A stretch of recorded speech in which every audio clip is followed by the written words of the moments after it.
This podcast is brought to you by Craft Beer and Brewing Magazine for those that love to make and drink great beer. Learn more online or subscribe at beerandbrewing.com or find us on social media at Craft Beer Brew.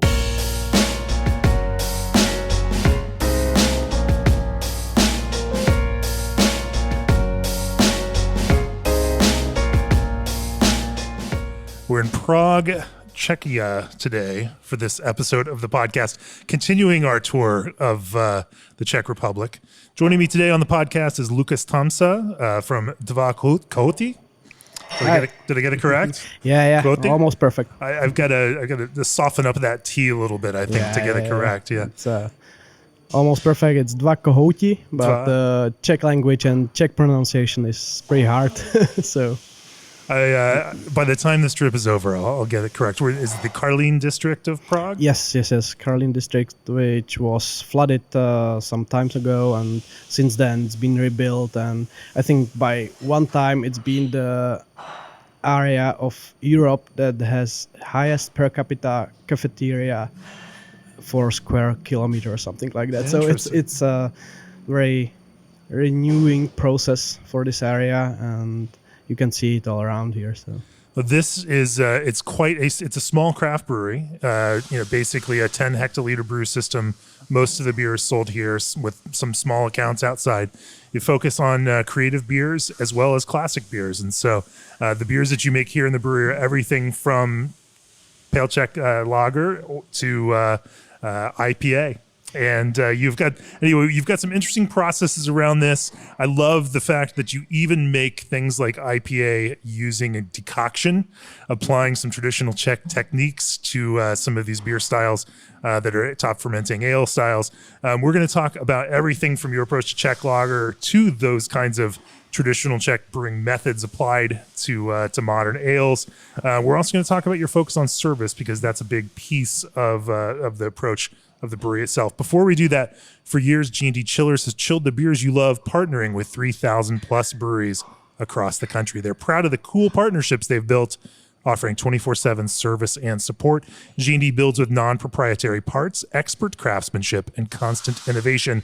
G&D's in-house engineering crew have been piping breweries, wineries, and distilleries for over 30 years. They offer free piping design and consultation with the sale of every chiller they build. Reach out for a quote today at gdchillers.com or call to discuss your next project. Also, this episode is sponsored by BSG, whose mission is simple: to help brewers craft the best beer possible. This is why BSG hops are sourced directly from growers and processed at their FSSC certified facility, giving you access to high quality and unique varieties like Cashmere, Comet, Triumph, Eldorado, plus many more. Discover a whole universe of hop sensory at bsgcraftbrewing.com/hops. And scheduling freight carriers should be the last thing on a brewer's mind, so why not trust the experts to handle freight for your ingredients? Old Orchard is partnered with a leading logistics firm in the craft beverage industry to transport your flavored craft fruit concentrate blends. When you order 2 pails or more from Old Orchard, you qualify for freight quotes. To get started, head on over to oldorchard.com/brewer. So, Lukaš, let's talk about the brewery here. Give us some background on the brewery and also your own path through brewing. You grew up close to brewing right here from a teenager. You took a little diversion to North America for a little bit. You've come back. You left the industry. You came back to the industry, and you're doing it with a pretty creative but also grounded point of view. Give us a little bit of your background through brewing first. All right, I'll start with myself. So for some reason, I'm a Czech-born, Czech-raised person, and I started playing baseball at the age of 9, which was kind of fun, and it still is. Actually, the Czech national team was just at the WBC, and they did pretty well. But in Czech Republic, baseball is still a very, very small sport. Sure. And I met my best friend since the age of 10, Adam Matuška, and his father is one of the best brewmasters in Czech Republic, period. And he worked at a brewery at the time, and we started to come there for a part-time job. Bottling I think we were 13, 14, and I started to like the brewery, the feeling, the processes, and so on. So when Matuškas opened their own brewery, I worked there part-time. When I started to study at the university, I actually studied international relations. But during that time, I worked in the brewery. I already helped with the brewing process in the cellar and so on, delivery, kegging off, bottling. And after uni, I left for New Zealand for about half a year. And when I was there, Adam texted me like, "Hey, we are expanding. Would you like to come and work for us full time?" I was like, it's something I really enjoy. I really like, so why not? I came back. I started to work there, and I basically learned the craft at Pivovar Matuška. So it was, to me, one of the best possible ways to learn, because education is one thing which I try to self-educate myself, but the experiences are the things that actually put you over the top and that helps you learn how it really works. So I worked there. I started in the cellar. I made my way up to a brewer in Pivovar Matuška, and then we wanted to leave for some time again. I do like to travel. I spent a year in the UK and New Zealand, half a year in New Zealand. I was in the US for a year. And then we decided to go to Canada. We got the working holiday visas, and we went to Vancouver.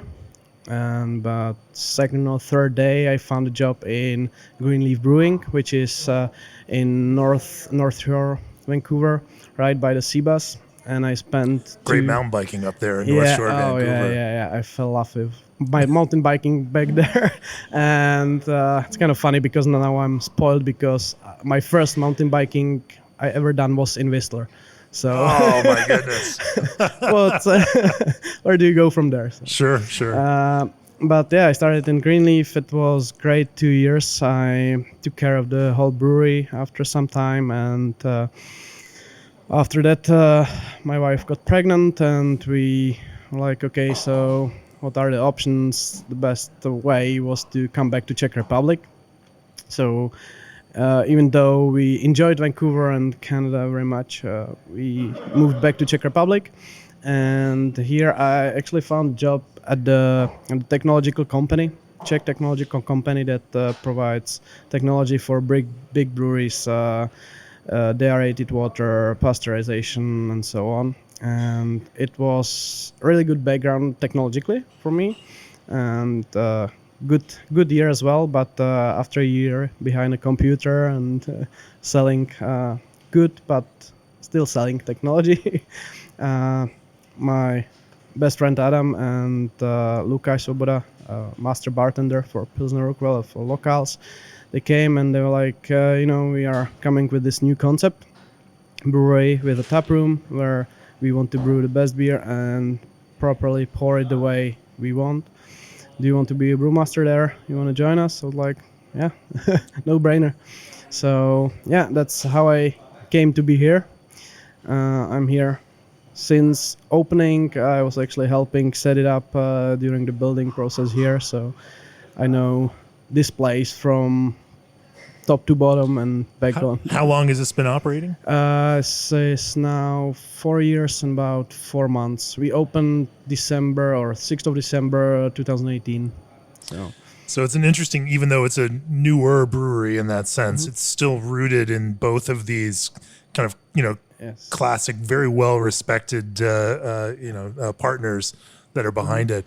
But this one is also very creatively focused as well as, and I think, the more time that I spend here in the Czech Republic, the more interesting it gets to see how you have this layer of modernity, that coexists with this historical focus, and that happens everywhere. It happens in the architecture. Where you have modern buildings next to classic buildings. It happens, within modern interiors inside of classic buildings, and so these things aren't at odds or opposition to each other. They are just this is just the way that culture and creativity and aesthetics live here. Talk to me a little bit about the brewery itself. Yeah, so everything you just said, it's true, and especially with Dva Kohouti, which Adam Matuška, Lukáš Svoboda, they are the grandfathers, the brains behind the whole concept and the connection of brewing and pouring crafts. And you can see it in this concept. Both of those guys are very creative. They are very well traveled, and this is very much inspired in England, in the US, in Copenhagen, everywhere that has good craft beer pubs. But also there is a huge sense of history and respect for the craft, which is projected here with the brewing and with the pouring as well. So this is kind of a connection of those two, old and new. Just take best from each and try to make it a new here. So And the name of the brewery translates to Two Roosters. Yes, exactly. Which It's you all, Dva Kohouti, you've Two got Roosters. your two founders, So, and yeah, in the basic sense, it means the connection of the brewing and the pouring of the beer. You know, because usually it was the brewmaster brewed the beer, and the top man were like, "Oh, this is not good," and then the brewmaster was like, "Oh, you pour it pretty bad." So they were always fighting. Here, it's like under one roof. The Two Roosters are under one roof. You have the process under control from the main ingredients to the final glass that the customer gets. And that's the main focus, to have always the best beer in the best shape in the glass. That's the main idea of Two Roosters that are not fighting here. sure. And in broader sense, also the guys Adam and Lukáš, and the connection also of the two groups behind those guys. Adam Matuška is co-owner at one of the best craft breweries in Czech Republic, Pivovar Matuška, and Lukáš Svoboda is co-owner at Lokal CZ, which is under Ambiente, which is one of the best restaurant groups in Czech Republic. So in a lower sense, also connection of those two brands and the know-hows of each. One is to run a pub and to serve a customer, pour a beer, and the other one is the brewing. I come from Adam and from the brewing side, obviously, so. But the brewery itself is even set up that way, where the tap room is adjacent. The brewery kind of stretches around it, and it's even set up in a linear fashion where the brew house, the kettle, mash tun and kettle are on the far left, and it stretches around with fermenters, and then all the way to the service of the beer, the bar itself, with serving tanks behind it, and so it's all visible. The whole process is wide open for everybody to see. Yes. That was the main idea. There was lots of ideas how to do it, how to make it, and we had a great architect, Teresa Froňková, which designed this place, and this is what she came up with, because in the brewery behind taps you usually go from left to right, from one to whatever, and she was like, okay, let's do it this way. So you come in from the main door, and from left to right it's the process of brewing, the process of the beer until the final glass. And here the focus is to have everything open, to have everything almost by the touch of a hand, which was something I was pretty worried about, because as you can see behind you and the kettle and the brew house and the tanks is only a small rail. Yeah. But so far the people are great. They don't touch what they don't need to touch, and it works fine. So you are able to feel like you are drinking in a brewery, actually, because it's right next to you. And it's a great feeling as well. We don't hide anything. We don't even have a space to hide it, because this is the only space we have. Right. So it works that way as well. And we try to be educative towards the customers. If you want to know anything, if you are interested in anything, come to us, talk to us. If a stranger comes, I will happily give him the receipt for místní pivo or whatever. Just as long as we can. Just wait, Joe's going to ask you for that recipe. No problem. when we finish right here. Yeah. And in fact, yes. I really can't enjoy wait. sharing. You're waving that flag in front of the bull right here. Yeah. I really enjoy sharing, and I usually try to take something from anyone I talk to as well. So I think that's the way forward. Cool. Well, I want to talk about how you do this, because again, like I said, you've got this mix of tradition and modernity, and those things come together and interesting, and they recombine in different kind of ways. Before we do that, AccuBrew, announces the addition of specific gravity to their suite of brewing tools. AccuBrew is a revolutionary fermentation monitoring system. Their mobile app and stainless steel CIP-ready sensor work together to predict specific gravity every 15 minutes, detect problems before they ruin a batch, share data, make notes, control access, and schedule reminders anywhere, anytime. AccuBrew is your set-it-and-forget-it solution to tracking every batch. No more samples, no calibration, and virtually zero maintenance. Join the AccuBrew community today and experience 24/7 peace of mind. Visit with the developers at booth 2935 at the 2023 CBC Brew Expo America. Also, ProBrew has been a dedicated and trusted partner to breweries, especially when they make the leap to canning their product. That's why they only sell rotary can fillers, which significantly reduce product waste and produce higher quality products than an inline can filler. Need proof? Visit ProBrew at booth 433, as well as at their party at Yazoo Brewing at this year's Craft Brewers Conference in Nashville.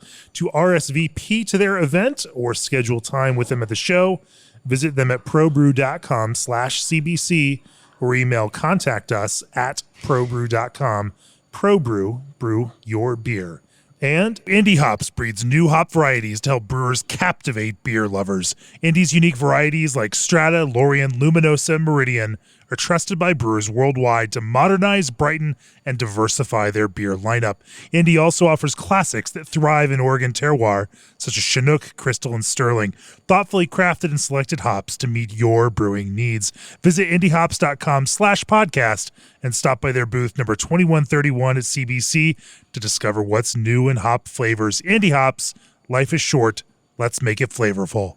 All right, Lucas. Let's talk first about your pale Czech lager, and then from there we can use that as a jumping off point to talk about things like the decocted pale ale that I'm drinking right now. That's really, really enjoyable. Served in this traditional Czech way, obviously with the different approach. Anyway, there's a lot of things we can talk about because you've got beers that you brew here that stretch from kettle sour IPA pale ale as well as this Czech pale lager. And a whole bunch of other beers that are brewed by Matuška, and others, including their, it's interesting to see that this broad range of beers right here. But let's talk about these core beers that are branded Místní. Is that?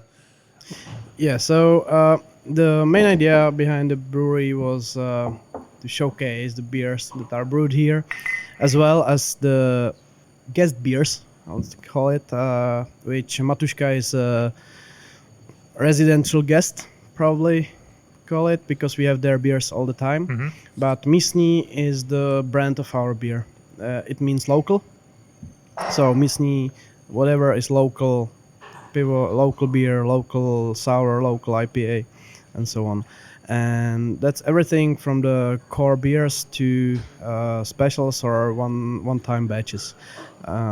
Basically, we don't have core beers. We have one core beer, one flagship, which is Místní pivo, a local beer or local lager, and that's our take on the Pilsner style lager. Sure. So how do you start with your take on that? What does your take mean? And actually, this beer that's designed between myself and Adam Matuška. When we opened, we came up with the beer together. We had a special idea in our heads, obviously, how we want the beer taste to look and so on, but we didn't want to copy the beers at Matuška, which was hard for Adam. So it's a bit different. We use darker Pilsner malt in there. Obviously, it starts with Pilsner malts, Czech barley. Darker Pilsner malt. It's just a way of producing it. We try different suppliers.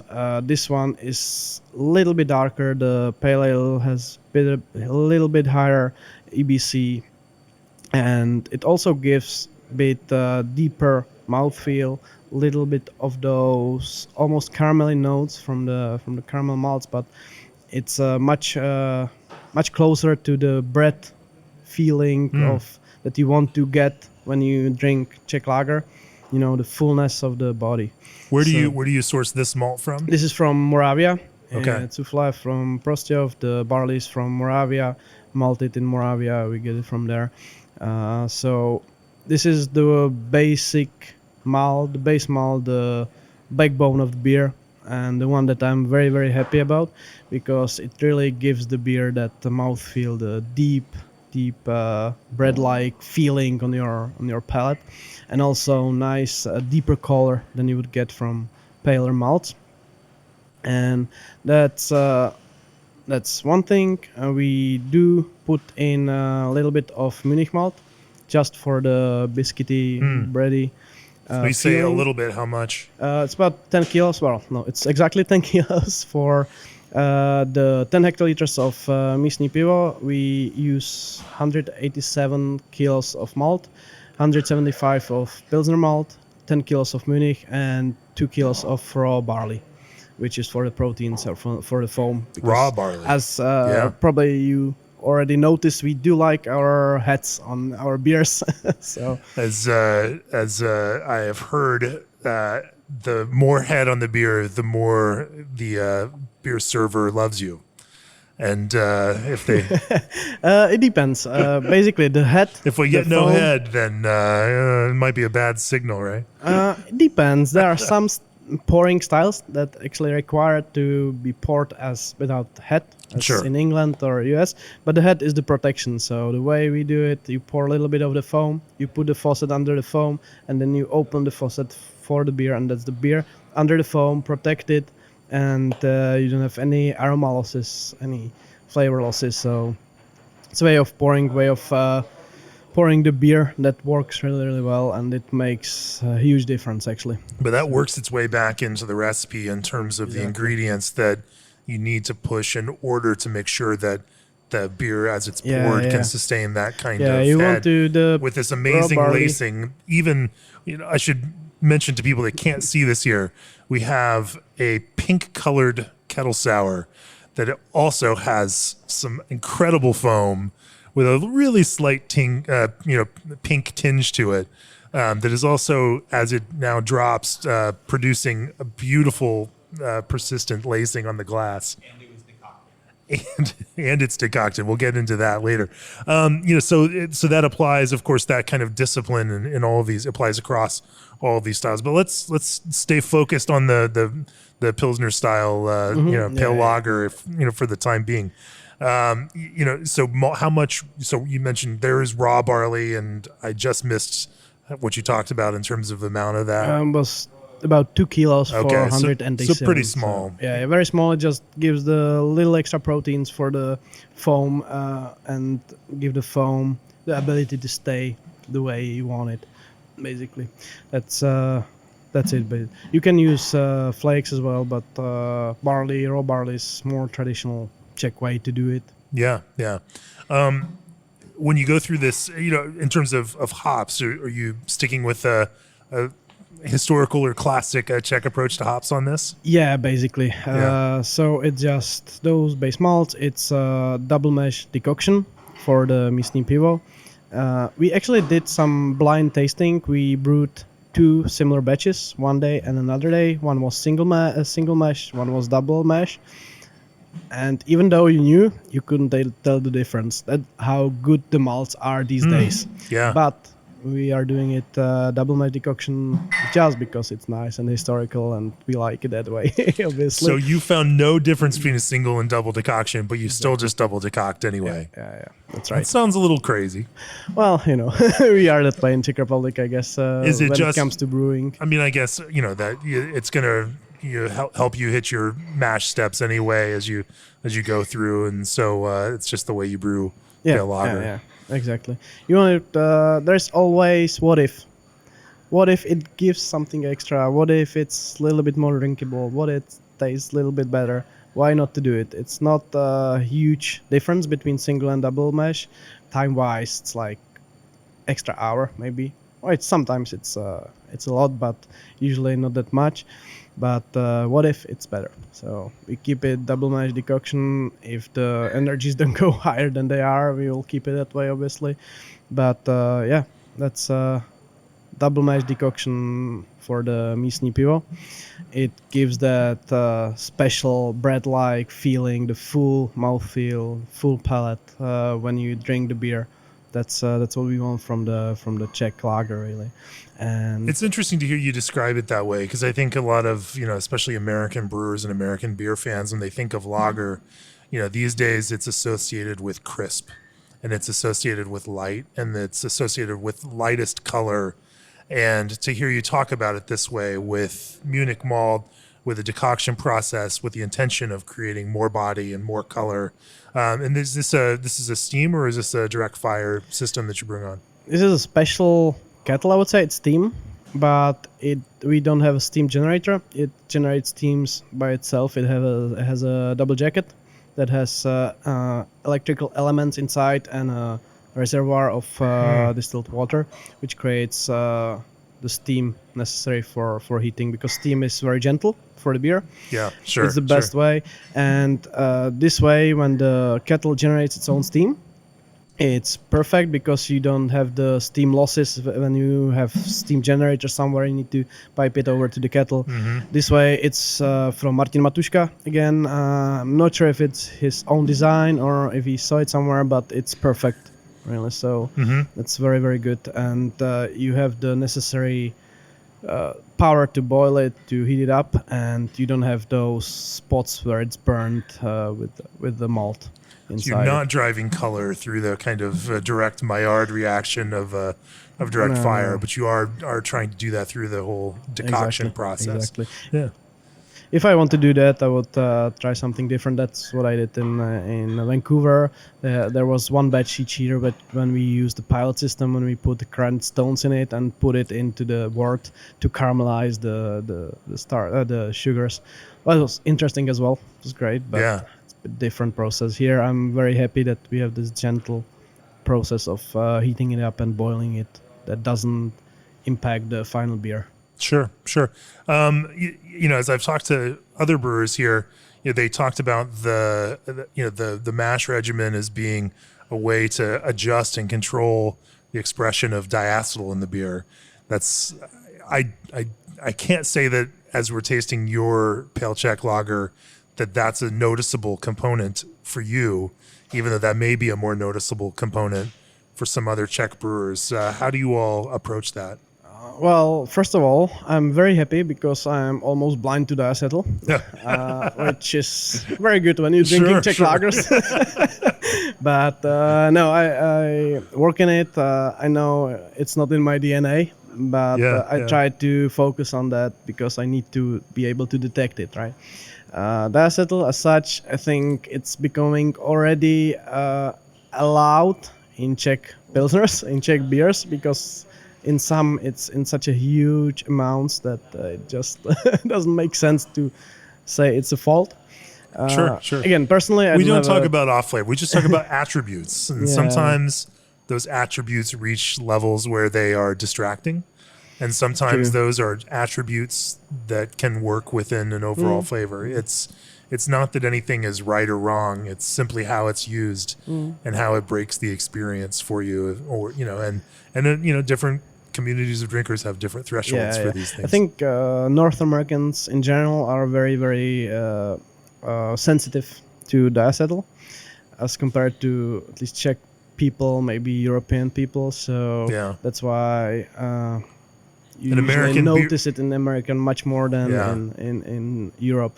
We've also been beaten with this dogma that it's a fault. Yeah, that any amount of it is a fault, and that comes down to fermentation. And in the US or North America, maybe rest of the world as well, the brewers are fermenting the lagers at higher temperatures where the diacetyl breaks. But in Czech Republic, the fermentation temperatures would be around 8-9 degrees maximum, which doesn't allow the diacetyl to break, right?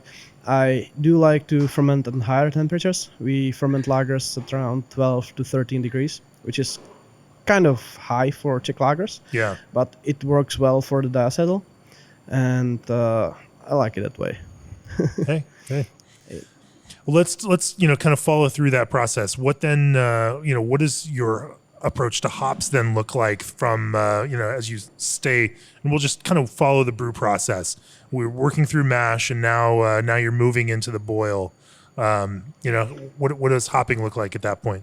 So if we keep with the Místní pivo, the local lager, we hop 3 times. The first one, I think that's specifically Czech. We put the first hops in the first wort that you run from the lautering tun. Mm-hmm. And you keep the first hops through the whole lautering. Then you what does that do for it? Is that just traditional? Traditional. Yeah. Again, I don't think you would be able to tell the difference, but what if? Yeah, it's traditional. It's specifically Czech. I'm sure there are some scientific studies that will tell you what it does and doesn't. Sure. The question is what it does to taste at the end. But it's all becoming very popular these days, especially with thiolized yeasts, and trying to set in some of those thiol precursors for some of these more contemporary hoppy-focused beers. But hey, there you are doing it with, in the original way of Czech lager. We do like to follow the tradition, and I think for a Czech brewer, I'm very open-minded. So sure. We are very traditionalists, I think, when it comes to brewing. But then, we put the first hops in the first wort. Usually, again, it depends on the style. With the Pilsner style, we do it this way. With most beers, we do it. But if I want to go more modern style, maybe you put it when the boil starts, or depends. And then the second hops go in the middle, really. Yeah. That goes. And at the end of the boil, which is usually 15 minutes till the end of the boil, we do the third addition. Usually split it. The middle addition is about 50%, and then we play around with 20, 30, 25, 25, so on. So depends on that. That would be it for the Pilsner. For these the are lagers. Saaz hops? Yeah. We use, for the Místní pivo, we actually use Saaz Special for the first and second edition, and Saaz for second and third. So we make the second edition. The Saaz Special is daughter of Saaz, basically.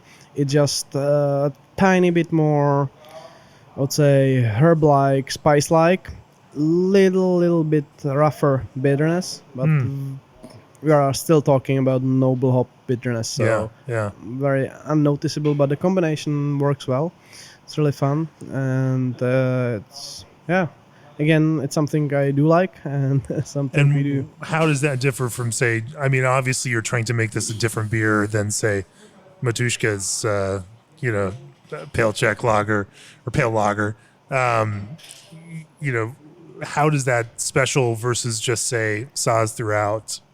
It would be, again, on the nose, it would be touch more spicier, the aroma, and the bitterness, even though still very, very nice and smooth, it would be a bit more like a spiky kind of, touch more rough, but very slight difference. Right, a little maybe more defined edge, I would call it, rather than rough. Because Joe and I came by here last night, had some, and the first thing that struck me was like, oh, this is a nice structure, to this, and yes, it's bitterness, but it didn't come across necessarily as bitterness. It just came across as, just a nice firm structure behind the beer. Yeah, for sure. And in general, the Czech hops, the European hops, German hops, Czech hops are very, very, the bitterness is very smooth. It's kind of inviting you to next sip, because it's something you come to enjoy after a few sips, and like, and it's a contrast to, if I do a West Coast IPA, I want those rough bitterness of the American hops, and I want it to bite, really. Sure. So those are the differences, and if you have it lager and IPA, you will notice, but if you go smoothly, like the pale ale we just drank, that's hopped in the kettle with Saaz Special only. So the bitterness is a bit more intense, a bit more well-rounded, but is there a little bit more noticeable than in the lager where the Saaz hops are as well. I'm still finishing mine here, and I don't want to finish it because I'm enjoying it so much, and I know it's going to be gone here in a second. But no, that's fantastic. So, but I'm curious about. So, what's the IBU goal? What is the Místní pivo? The IBU goal was 40, which we We are around that in like 38 to 42 maybe from the laboratory usually. But 40 I think is great. Pilsner Urquell has 40. That was the aim. Even though the bitterness, it's a bit more noticeable because we don't filter, we don't pasteurize. So it's there a bit more. But it's on the higher end of the spectrum for Pilsners. But I think with the whole body, with the little bit darker Pilsner malts, it's well balanced towards the bitterness. Bitter Pilsner is great. Exactly. I'm going to speak for Joe on this one, but Pilsner should be bitter, and everyone should feel free to make it more bitter if they feel so moved. Well, let's talk about fermentation then. Obviously you're fermenting in cylindroconical, fermenters. You mentioned that you ferment a little bit warmer in order to, help break some of that diacetyl. What does fermentation look like on this beer, though? So we do, as you noticed, we have two CCTs, 120 hectoliters, 110 hectoliters, and we have 6 X bright tanks, which were made in 1991, 1992, all 6 of them. And we ferment in closed tanks, either CCT or the tanks, normal tanks or X bright tanks. Usually the primary fermentation would be around 3 days, plus minus, depends. We pitch the yeast from the tank to the bucket and from the bucket to the tank, so there's not much. Just cone to cone. Just have enough of it, not much, and that's it. But I would say 3-4 days. And then we... Is there a specific yeast that you use for this? Yes, we use Czech bottom fermented yeast from Pilsner. Well, it's the strain is from Weizenpan, I think. So it's a very, very good yeast for fermentation. I don't think it's the one that... it's not the one that Pilsner Urquell uses, but it's great. It breaks the diacetyl well. It ferments well at... higher temperatures as well as lower ones. It sediments nicely, and the taste is just great. So we try different one sometimes when we want to experiment, but we always come back those yeast for the lagers. Doesn't matter which lagers it is, we use those most often. Sometimes for Oktoberfest beer we use German yeast and so on, but for all lagers we use those. Now I notice every tank that you have here has a spunding valve or valve for natural carbonation. I assume that's going to be a piece of the spirit too. Definitely, yeah. That's I would say a standard in Czech Republic. Yeah, for sure. Natural carbonation. So we do the primary fermentation would be about 3-4 days. In 2 or 3 days, you close it up, and the pressure goes up. And we slowly start to lower the temperature, so the CO2, the carbon dioxide, starts to dissolve into the beer, and you naturally carbonate it. To me, this is super important because, like, letting the beer go dry and then taking a bottle of CO2 and putting it to the tank is kind of like wasting money, really, and wasting CO2, wasting everything. So it just piece of technology. It's not expensive. You can set the pressure. You just need to calculate at what percentage you need to close it to have enough to carbonate it, right? But not too much, so it's gonna take for another month to ferment all the sugars, right? And it's perfect. The natural carbonation, it's much better because yeast are microscopic organism. They produce bubbles of CO2 that are so tiny, and they dissolve into the beer much better. And also the carbonation that way is much nicer to the palate, right? It's not like drinking Coca-Cola. That's what you do if you do forced carbonation badly. But it's very nice, very pleasant, and again, invites you to another sip and you want to drink more. And helps fill this entire approach to Czech presentation with that milky head that is so soft, but that also depends on some of that really fine carbonation to break out in that kind of controlled manner. Sure. Well, I want to change gears and talk about some of the more contemporary beer styles that you brew using some of these classic methods. Before we do that, hear that? That's the sound of your beer out in the world, hanging out at parties, going on adventures, meeting new people. It's carbonated to perfection, and the can art looks slick. Twin Monkeys Beverage Systems knows how to capture quality in a can. Their custom-built canning lines combine high quality with affordability so that people can get a taste of your tap room from any room. Visit twinmonkeys.net today and learn just how easy it is to get your craft into cans. Also, Brett is wild, it's unpredictable, gives funky notes to beer, evolves in time.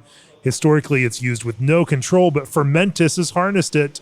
Discover Soft Brew BR8, the first dry Brett by Fermentis, now available in 100 grams and 5 grams. Are you coming to CBC in Nashville Monday, May 8th, 2 to 4:30 p.m. during CBC hours? Fermentis has teamed up with the Brussels Beer Challenge to congratulate all American winners of last year's BBC. After the ceremony, they'll transition to a casual soft brew BR8 Barnyard Bash. Try some beers brewed with soft brew BR8 and mingle with their experts to ask them all of your questions. See you there. And ABS Commercial has been a full-service brewery outfitter for over 10 years. They are proud to offer brew houses, tanks, keg washers, and small parts to brewers across the country, as well as equipment for distilling, cider making, wine making, and more. Contact them today at sales@abs-commercial.com to discuss your customized brewery needs. Going to the CBC in Nashville, stop by their booth, connect with their brewery consultants, and enter for a chance to win a Keg Viking keg washer. ABS Commercial, we are brewers. So let's pivot here and talk about some of these approaches to making more contemporary beer styles. Like I said, we see Mysny Zimny IPA. We just finished Mysny Ale, the pale ale. Maybe I really do, and now I'm drinking this Mysny. I'm not even going to try to pronounce it. Your very pink kettle sour, and I'm fascinated by this approach to decocting everything. So let's talk about that. What does a pale ale look like for you? And then, obviously going through that mashing process, what on earth, what kind of value comes from a decoction process? Using pale malt in a ale like that. That's I think great question, great debate as well.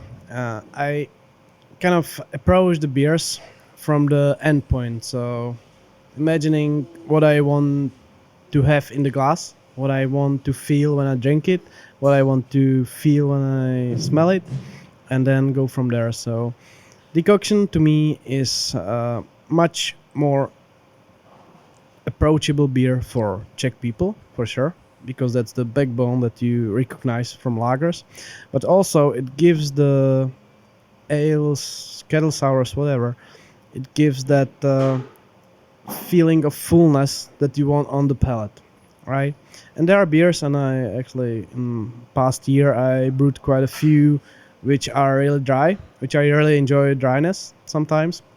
But when I want to brew beer that's, let's say, approachable for general public, I would probably go for decoction, just because the drinkability of decoction, it's much higher than the infusion, at least in Czech Republic. And I think when you say drinkability, though, what does that mean? What is decoction doing for those that is actually creating that? Is it a smoothness? Is it a richness? Is it you mentioned the fullness and the kind of body that comes from that, but it's, I would assume, and as I taste your beers, I might call it something like a polish, that it seems to, it seems to have, kind of created this, smooth finish, to everything where they pull together.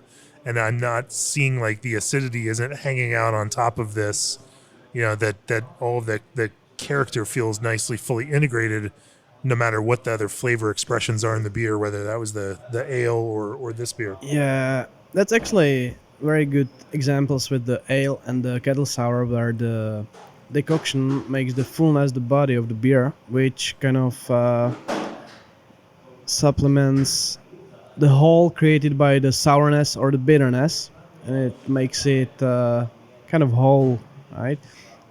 it's very theoretical, I think, and Sure. million people, Subject to million different debate. Everyone, right. opinions. So, but we do focus here. We do focus on drinkability, because if you brew great beer and two people will enjoy it, they will say it's the best beer ever, but I can't drink anymore. Well, we want to still sell the beer, but we want to have a great beer. We want to have beer as we want it, but it needs to be drinkable more and more. If we do West Coast IPA, I'll go 80 IBUs, dry, very bitter, very harsh. And I know it's not for everyone, but when I do beers like Místní Pivo, which is a Pilsner lager, then I do Místní Ale, which is our second regular beer, and it's ale, and it should be for drinking all night. You want that roundness in the taste of the beer, so you don't want that harsh bitterness. You want the body, you want the bitterness, but balanced by the body of the beer, which decoction makes. And make no mistake, I love infusion as well, and I drank some of the best lagers made with infusion. It depends on the malt bill. Obviously, if you do it well, you almost can't tell the difference. And I think almost. There's something that you recognize. Sure. If you really pay attention. If you don't, you won't be able to tell the difference. And I know you can brew a great lager with infusion. You can brew a great ale with decoction. It's just your picture of the beer. What do you want from the beer when you have it in the glass? And again, very theoretical question, very debatable answer. I think it depends on the brewer, on the brewmaster, on the brewery. What do you want to give your customers? What do you want to kind of showcase in your beers, right? And we just do decoction with we don't have core beers. It's one core beer, and then the rest is sort of specials. But in the beers we brew more often, we want that drinkability that comes with the decoction that balances out the sourness, the bitterness, and so on. And also we do play to the palate of the Czech drinker, which is used to decoction lagers, right? So to me, decoction is amazing. Infusion is amazing. Depends what you want to showcase in the beer. And you've done both throughout your career. So let's. How does your decoction process differ when you're using, say, pale? And I shouldn't assume that you're using churro pale malt, and not Pilsner malt. How do you approach that kind of malt piece for, say, Místní Ale or the IPA? How does that differ from the pale lager? Well, for the pale lager, we use Pilsner malts. For the ales, for the kettle sours, we usually use pale ale malts. I can't assume anything these days because there are many West Coast IPA brewers in America that now all just use Pilsner malt for their West Coast IPAs. And so the whole world is getting confusing in these ways. That's true. To be honest, I think Pilsner malt and pale ale malt are kind of interchangeable. We did lots of ales with pale ale malts. We did lots of ales with Pilsner malts. We never did lager with pale ale malts, actually, come to think of it. Might try that. We'll see. But, those two malts are base malts. They are very close color-wise. They are very close with all the main attributes. So you can't really go wrong if you use one or the other, I think. But again, it's up to the brewers to try it out. Again, I did that lots of times. Tried 2 batches, use different one for one, different one for the other one. See the difference. See what you like best. That's the most important. Yeah. But we kind of for the top fermenting beers, we are usually using pale ale malts. Sometimes we do bit of the grain bill with the Pilsner, but again, depends. Also, sometimes we play with malts from different suppliers. I think it was before we started recording, I was saying We used for 2 batches 2 different suppliers of Pilsner malt, and the beers were actually darker and lighter. It was same bill, everything was same, just different supplier of Pilsner malt. And I like this one that we use, that's the darker one, because it gives that more fullness that complements the decoction. But sometimes if I want lighter lager, I'll go for the other supplier, other Pilsner malt that's a bit lighter, a bit drier maybe. And again, depends what I have in mind in the final beer. Sure. Well, let's talk about some of the other. I mean, you mentioned now that you used Saaz Special in the pale ale, basically. How do you approach the rest of the hops in that beer? That was pretty easy. Místní ale we brewed for our, I think, second birthday, and I wanted something that's approachable, because we have lots of people that don't drink craft beer usually. Right. And we introduce them to craft beer. So I wanted something that's approachable, that's drinkable, not overpowering, but still great. So I went for Citra and Mosaic. What else can you do, right? Hey. So that was easy, but we do pale ale malts only. We do Saaz Special for the kettle, and then we dry hop with Citra and Mosaic for fermentation and lagering now. We are playing around with the dosage, no, not the dosage, but the times of the addition. We used to do it 4 times, including the whirlpool. It doesn't work that well for us. First thing is our kettle isn't great for whirlpool additions, because again, as I was explaining before, it's steam heated, and it's very well insulated. So if we are lucky, we get down to 95, 94 degrees in half an hour without the heat exchanger. The addition, if we add hops at whirlpool now, we wait for the temperature drops at 95 at least Celsius again. But whirlpool doesn't work for us if we don't use the heat exchanger, which we do sometimes. But it's kind of, with this technology, it's kind of complicated.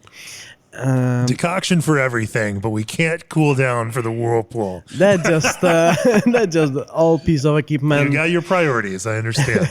Now this is again Martin Matuška's design. He designed it, the Lottertan. That's the old pot from, I think, milk shop or kitchen. I'm not sure. Yeah. And the kettle was designed and welded by him and his friend. So it's kind of fun, but it was a time when you didn't need to cool down whirlpool, basically. You didn't add so much hops in whirlpool. So different time. We can do it. It's just hard, and we don't do it for many beers.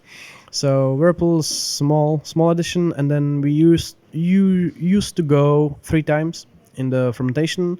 The transfer basically with the yeast.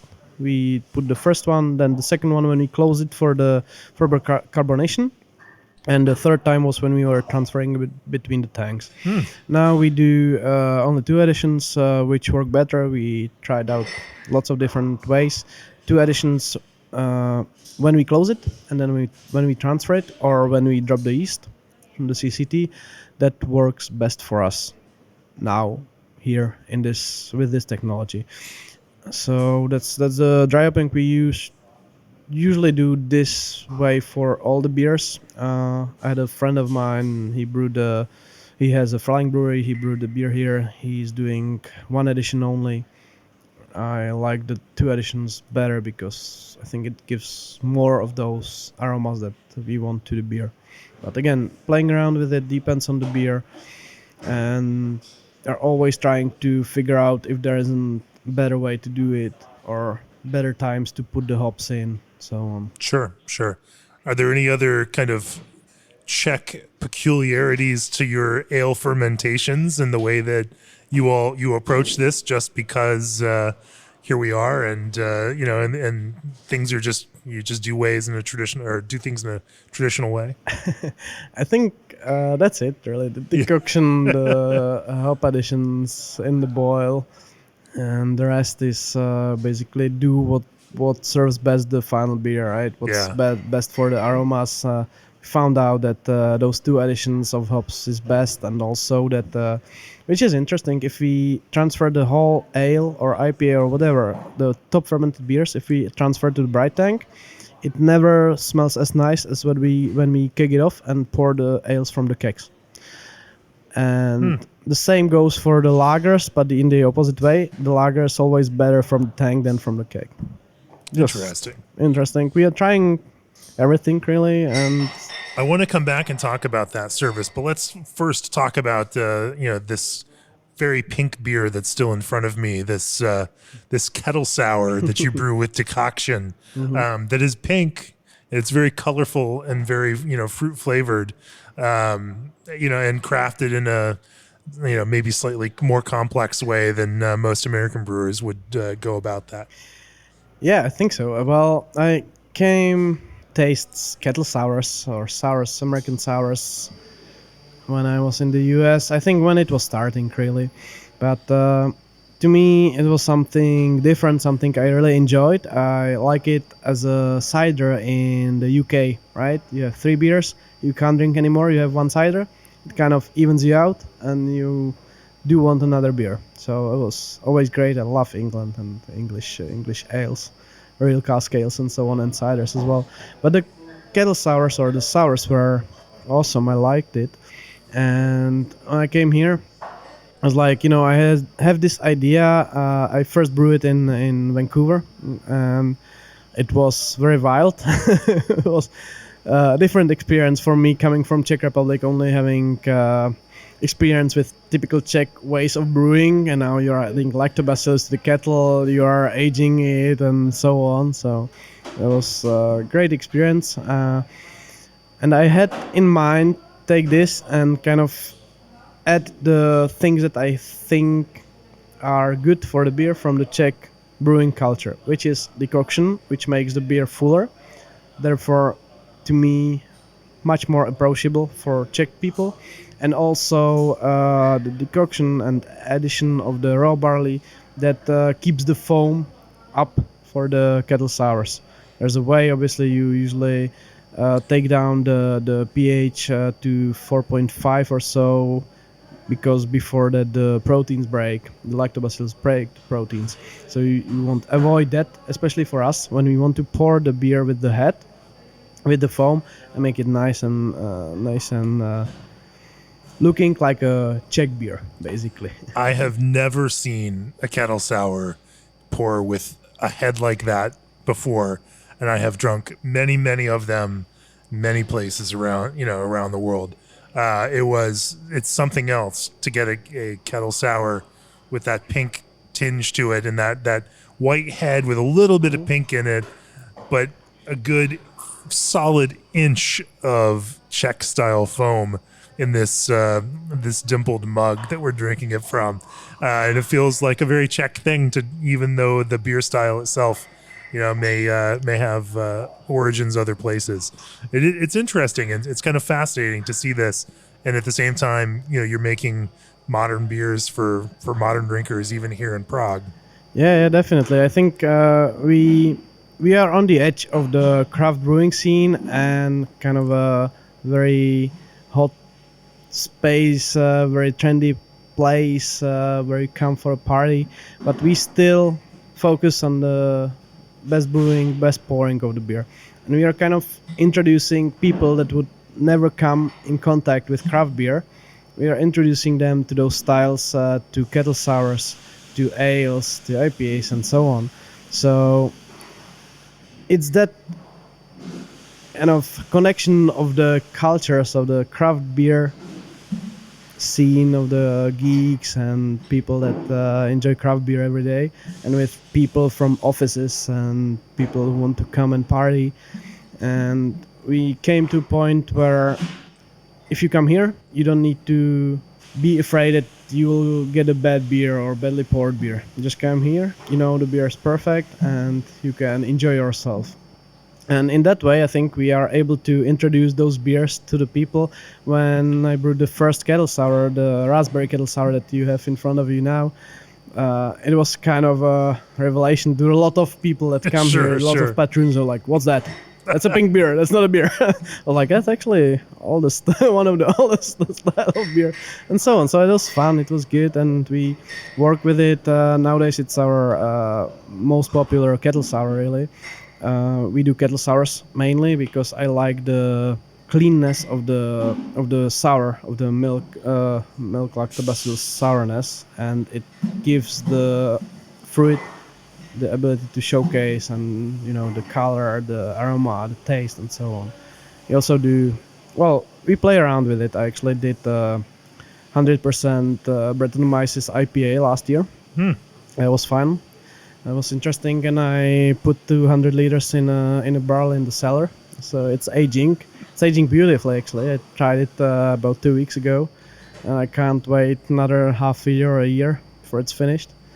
So that's another way to introduce to people. We had the fresh Brett IPA on top, and we do have those 200 liters which will go into the bottles, and we will see the difference. But most of the people that drank it here never heard about Brettanomyces, so another nice way to introduce them. Let's talk about service for a little bit. Like as we mentioned before, you've got 4 serving tanks behind the bar. You've got side pull lucre faucets on everything. Even your modern contemporary beer styles are served off of some cool new lucre faucets with a vertical pull lucre faucet that still allows for the same kind of control as you pour everything, whether it's a pink raspberry kettle sour or whether it's a pale Czech lager brewed in a traditional style, is served and presented in this kind of way in a consistent mug across everything, chilled down and sitting in a pool of as everyone does serve here. That focus on proper service. Those taps have 3 different serving temperatures. You've very clearly approached all of that for all of these beers so that they're served at the appropriate temperature. Talk to me a little bit about that approach to service, and obviously that's one of the 2 pillars, the brewing and the service together here that form the fundamental foundation of the brewery. But that's a piece that often doesn't get paid as much attention to, especially in the United States, as I'm sure you've seen in your experience there. Exactly. Well, it's not just the US, it's, I think, rest of the world, and Czech pouring school is something that we are able to export to anywhere else in the world, even Germany and rest of the Europe. It's a special way of pouring beer. It's a special way of taking care of the beer. And here we try to showcase both of those words: the best ability to care about the brewing and the beer, and the best ability to care about beer and pouring beer. And from my personal experience, I came to actually know that is it makes a huge difference if you pour the beer properly. If you take care of the taps, of the pouring, of the glass, it makes a huge difference to the final taste of the beer. I had not very good beers that were poured properly from a good tap, and they tasted pretty good. And then I had great beers from taps that were dirty and poured not so good, and you couldn't drink it. So it's something that I was explaining before we started to record. I came to know here in Kohouti when I came in contact with people from Ambiente who, through locals, they came to know very much about pouring. It completes the cycle for the brewmaster, because you can brew the best beer you can. If you send it somewhere that you are not sure that they take good care of it, you don't really have a control over that final product, which is kind of a shame. So here it kind of completes the cycle that we have the control and we take the best care we can about the beer. And it starts with the glasses, with cleaning the glasses. Each glass here is cleaned by hand with a sponge. It's not glass washer, because glass washer is hygienically clean, but not beer clean, really. If you ever get a glass full of beer and the bubbles are sticking to the side of the glass, that's not really nice, not really good. It looks bad, and it's not a beer clean glass. You need to take the sponge, go into the glass, and take all the dirt out of the glass, and then you can pour the beer inside. That's the first step. Second step is we do have it in the. And you can pools of hear water. your bartenders behind us doing Yeah, that yeah. as we are talking right now. Exactly. Cleaning each glass. We are open for an hour now. It's nice weather here in Prague now, and everyone's outside, which is really cool after that winter. Yeah. But every glass is cleaned by hand, and then you are cleaning about 4,000 glasses a day by hand only. And when it's clean, you put it in a pool with water, cold water. The temperature should be less than 10 degrees Celsius, and that's perfectly prepared for the beer. That's first step. The second step, kind of a behind-the-scenes step, is taking care of the lines. We do the CIP of the lines every week. We put the line on water after each keg, so the yeast are washed out, and then every week we take the heads for the tapping of the kegs. We take the faucets, we take them apart, put them in chemical, clean it all every week, like that. Every week You clean it, you CIP it. And after each keg, we put it on water, just to run the water through, and then you tap another keg. We really need to have the lines clean, and we take good care of the beer lines and the faucets and the kegs and everything. Other thing is you always keep the kegs in the chill room. You have it cold, and you don't want to expose the beer to bad temperatures so on, right? And those are all the things that you do before you start pouring the beer. If you do all of this, there are the things that can impact it. One is the Luka faucet, the 180 degrees faucet, or the ones that we have here.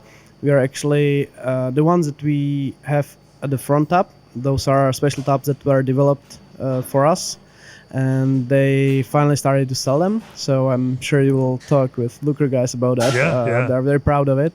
Took some time, but they're great. They're the same principle, ball valve, just 90 degrees from the top. So for American brewers that are looking for taps that work the way American taps tend to work, with tap handles and whatnot, you can get all of that Luka functionality now in that kind of vertical oriented tap rather than side pull. Exactly, and it's great. The reason was this was pub when we wanted 9 taps next to each other. If you take the 180 degrees, it's about 25 centimeters that you need a space for one tap. If you take 9 taps, it's pretty long tap. So this lets you put those same number of taps in just a smaller width. The added value for especially American market is that you have the handle that you can put on top, or screw on top, which lots of the breweries in the US do.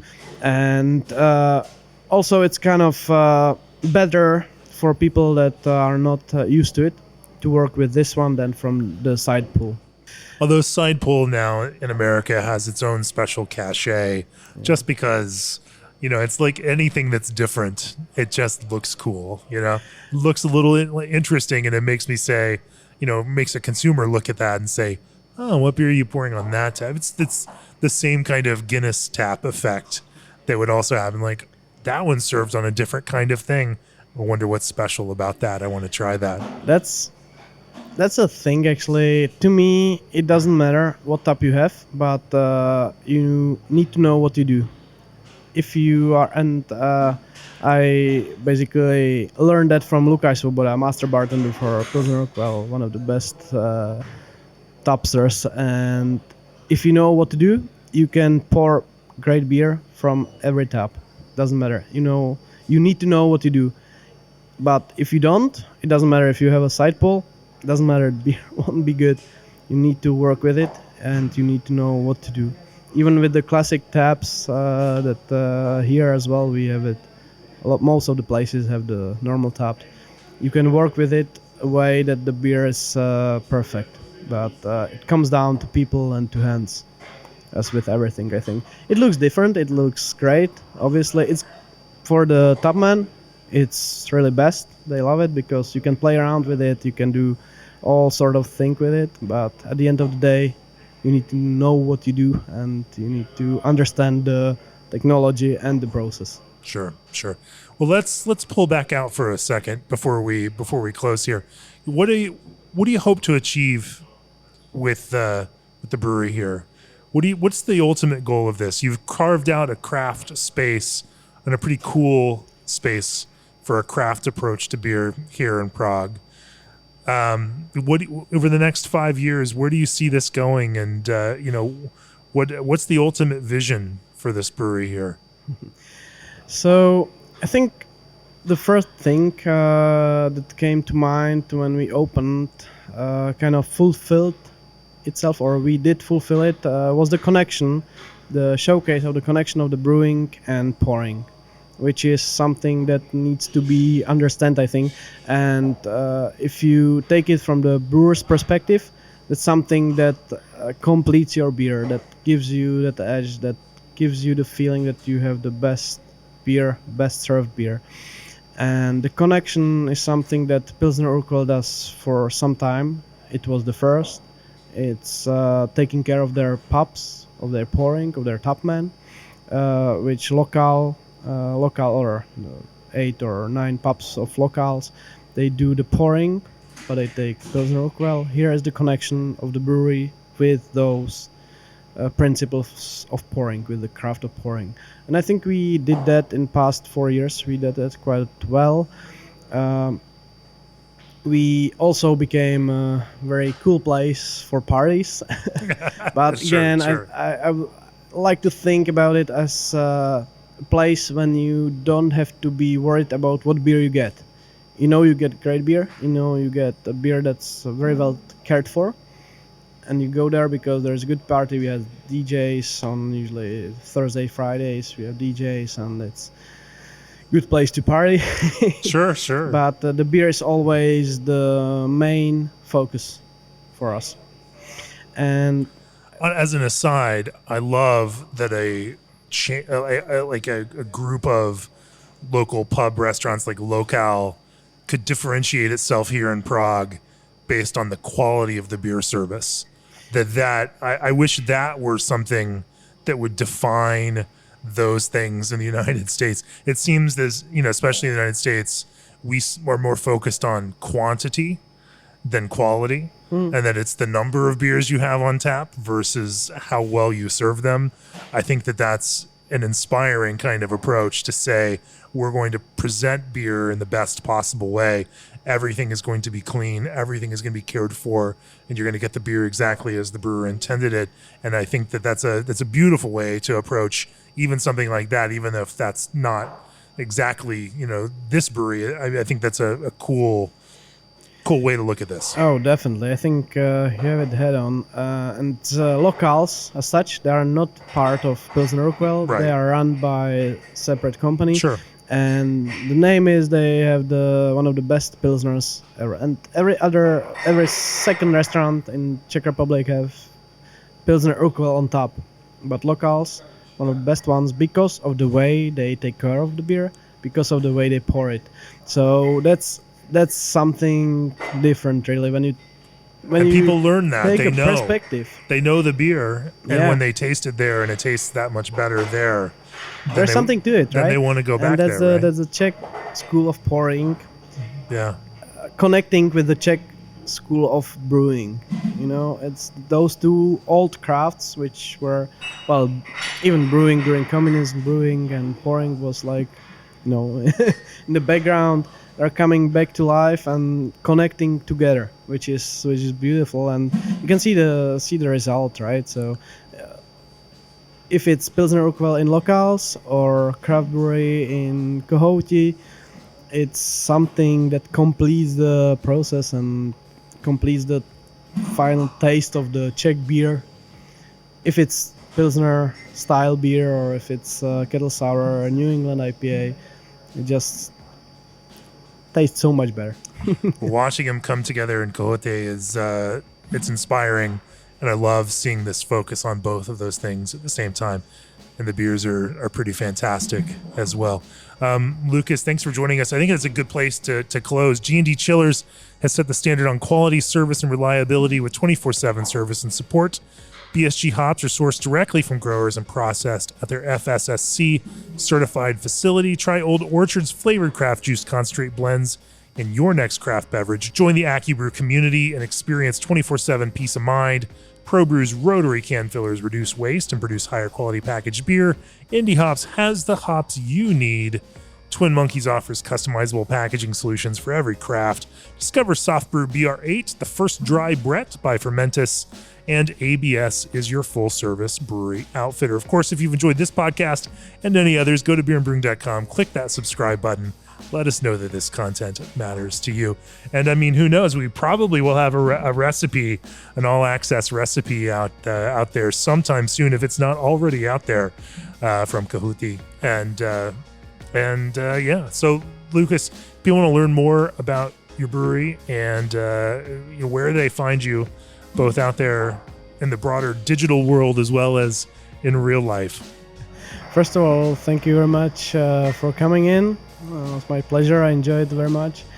Thanks for all the questions. I could keep talking about decoction all day long. Me too. That's a problem. I usually have a problem to stop. So that's great. Anyways, come here. That's the best. Talk to us. If not, I'm on Instagram. Hit me up and with any questions, anything you like, anything you are interested with. I'm happy to share and happy to learn as well. So this brewery hits that beautiful nexus of modernity and tradition, and keep doing what you're doing. It's been fantastic talking. Cheers. Thank you very much, guys. Cheers. Let's have another beer.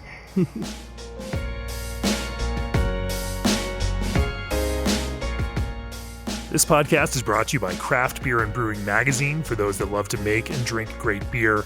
Learn more online or subscribe at beerandbrewing.com or find us on social media at Craft Beer Brew.